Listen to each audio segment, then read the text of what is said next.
Hey guys, and welcome to a new video. Today, with a very special video. Today, we're talking Rage, Vortex, Shenanigans, what I would say. Things to make Rage Vortex a lot cooler than it actually already is. So, Rage Vortex, to start this off, is a new skill that got released in this league, which basically, TLDR, you get Rage and you spend Rage for this skill, and the more Rage you spend, the more damage it deals. So, the big issue with that is it's a kind of clunky playstyle, I would say. Kind of similar to Earthshatter, so I think that's the main reason why a lot of people just don't want to try this skill, and by the way, it's fantastic, at least for the stage where I'm right now. It plays similar to Earthshatter. That means you need to use a lot of war cries to get it going. So why war cries? First of all, exerted attacks, a lot of more damage, but the most important part is the rage generation, the rage sustain. Because without rage, this is just like, yeah, some weird, deals 0 DPS, right? But as soon as we have rage over here, then we're gonna shoot out this massive blast thing, and this actually deals shit tons of damage. But as I said, the problem is, what do you do with your rage? So, the most builds that I have seen, I have like the last, I think 5 hours on the stream, we actually tried different combinations of how to make this as good as possible. So I would say, usually you would have the red blade banner which says, war cries have infinite power. So what does that basically mean? As soon as you war cry, you're gonna get max rage. Why is that? Because of the Berserk's note that gives you like Warbringer. That says war cries grants 10 rage per 5 power if you have less than 25 rage. That means if you're below 25 rage and you war cry, you would actually gain, I think, 5 power per enemy hit, right? But then that means also that you need to hit enemies with the war cry to actually sustain or gain rage, right? Other than with the red blade banner, it says war cries have infinite power. That means as soon as you war cry, you get your maximum rage instantly as long as you have the Warbringer node, okay? Once you have Warbringer, and I spend, I do War Cries right now, you're gonna see that I'm losing rage because they're actually, what do you say, empowering those, right? I mean, sorry for that. I streamed another 9 hours. It's like 10 in the morning, so my brain is like all over the place. I just try to like replicate what we've learned and what we have achieved in the last couple hours. So, Warcry sacrifices 10 rage if you have more than 25 rage. That means as long as I have more than 25, I'm gonna sacrifice rage to empower my attacks. If I'm lower 25 and I Warcry, then I'm getting all my rage again.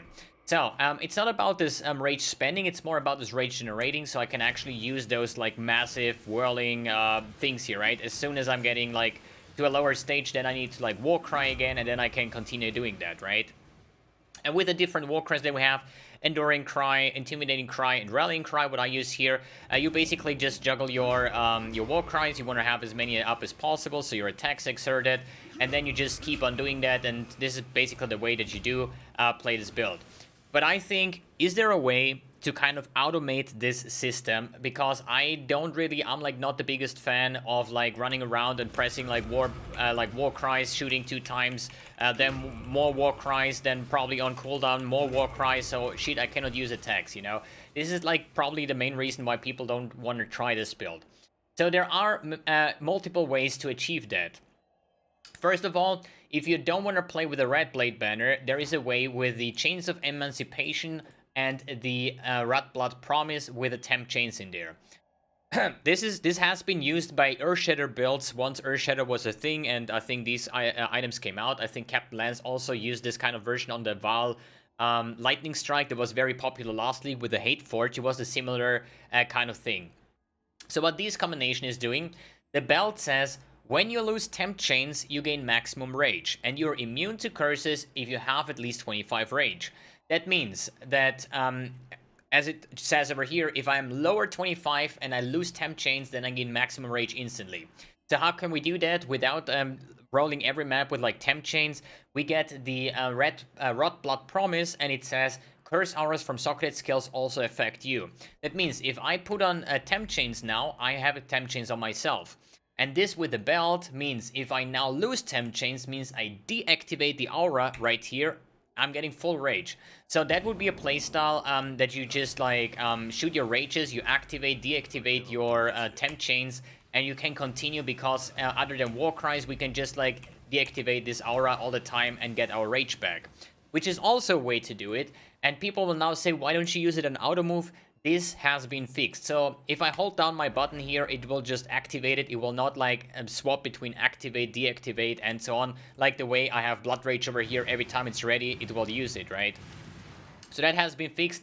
A way to do that is just like click walking all the time. That would work. But to be honest, like when I play builds like that, the thing is like to make it as easy as possible. And I don't think like I hold down my mouse button and then just walk around and just kill stuff instead of like continuously pressing the button and trying to get my rage back up, right? And another thing is this will only work if you're below 25 rage, because only then you will have temp chains. Because above 25 rage, you will be immune through the belt. So that will be a version that you can play if you want to actually play with a two-handed version of this build. The one-handed version would use the red plate banner. But here I am trying to figure out other ways to do that. And I remember back when I think Rube once played and the Eternal Apple, what is it, Earthshatter build, okay? So what does the Eternal Apple do? This is like the a very interesting way. I just don't see, we need some intelligence. Where do I get intelligence? Oh, the ring gives me intelligence. So forget about this for a second, right? We talk about the Eternal Apple. So what is the Eternal Apple doing? Trigger a socketed war cry skill. When you lose endurance charges with a 0.25 seconds cooldown, and you lose all endurance charges when reaching maximum endurance charges. That means once you lose it, you trigger your war cries that are in there. So the way I play this is I'm gonna have like all my war cries in there. So we have like rallying cry, and the it's important the socket range, like how you socket it in. Like intimidating cry, enduring, and rallying means the first is intimidating, the second cry does is enduring, and then this. So that means if I'm like want to have life, I'm just gonna put in the enduring cry first. So how does this work? Basically, there is multiple triggers to do that. First of all, you need like two spots like amulet and ring to have minimum endurance charges. So as we know, the normal maximum endurance charge is 3. With those two, I'm on 2 endurance charges. This means I only need one single endurance charge to trigger this effect. And when I lose all charges, it doesn't mean that I lose all 3. I only lose 1 endurance charge because I have a minimum of 2. I cannot get lower than that. So this means that now I need to find a way how to trigger those, how to get an endurance charge now. And the solution to that is actually a small cluster jewel, which is Enduring Compose, which says gain 1 endurance charge every second if you've been hit recently. So you're gonna see now a way when I just go to Blood Aqueduct, what happens if I get hit. I get an endurance charge, it will get me to 3. I cannot be at 3 because I will lose endurance charges once I'm at 3. It will trigger the war cries and I'm back to 2. And then next second, since this Enduring Compose says gain an endurance charge every second for the past, if you've been hit recently, which is the past 4 seconds, means for the next 4 seconds I will get an endurance charge, and every time I get an endurance charge, my Eternal Apple will go off. So basically we're gonna see that right here when I'm just encountering like one of these monsters. They're gonna hit at me, and without pressing anything, the war cries will go off. 1, 2, 3, 4. So why 4? Obviously 1 endurance charge recently is the past 4 seconds. So first enduring, then intimidating, then rallying cry, and then enduring cry again if you have enough cooldown recovery speed of your war cry. So I expect a shit ton of cooldown recovery, so they are like down to like 2.75. That means after 3 seconds the first one will be ready again. This is how it works, okay? So again, I get hit, I get endurance charges, and then the war cry go off because it's like 3, 2, 3, 2, 3, 2, 3, 2 based on the Eternal Apple. So, which is nice, but what does it bring me to, what does it give me, give it to me now, right? God, my English, dude. So, basically the same way as we had with the temp chains, but this time around I don't need to do anything, so I just have them activated. And once I actually get hit and do my war cries, you will see that I'm getting rage. Because I'm below 25 rage. Holy shit. I'm below 25 rage. That means that my war cries here will actually give me rage. And since I get over 25, I'm losing temp chains and I get to maximum temp chains again, okay? I know this is very complicated, but it works. And this is the beauty of this thing, okay? So now we have a way to gain maximum rage while having an automated system with the Eternal Apple spending war cries when I get endurance charges. Jeez. So, then there is the next thing, like, yo, MBX, what are we gonna do if we don't have rage? One thing would be, we would just deactivate temp chains on the map start, because deactivating temp chains, I lose rage, or at least I lose temp chains, I'm getting max rage again. Or in another way, we can have multiple triggers of gaining endurance charges to get my my Eternal Apple off. One thing would be the cluster jewel node Crywolf. Crywolf says, war cries have a minimum of 10 power. As we know, only, like, every time I hit an enemy with a war cry, as far as I know, we generate 5 power, or at least we war cry with 5 power per enemy hit, okay? When it says a minimum of 10 would be, I would actually hit 2 enemies without hitting any. That means if I now use a war cry, let's just say I use Enduring Cry manually over here. Let's put it over here. A war cry will go off. So I have my Enduring Cry over here, and you can barely see it, because it's instant, but you're gonna see here on the exerted attacks, if I just, like, remove my exerted attacks, you're gonna see here on the bottom side, right, there is a number here. This has, like, 2 attacks left. So now I'm just using Enduring Cry, and you're gonna see that this is back up to 6. I use it again, this is back up to 3. So what happens here is, I generate now endurance charges with my Enduring Cry, thanks to Crywolf, and that means that my Eternal Apple goes off, but only once, because I only got 1 endurance charge, right? Other than the Enduring Compose, where I get 1 endurance charge every second, right?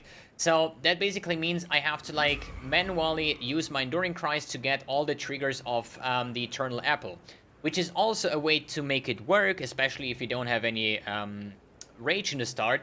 But there is even a better way to do that, and the thing is, how can you get damage without getting hit by the enemy? Okay, that's the next step. And there is a way with Battle Mage's Cry and Forbidden Rite. So Forbidden Rite is one of the new skills. Holy shit, this video, isn't that, like, dude, my mind? It's insane, dude, okay?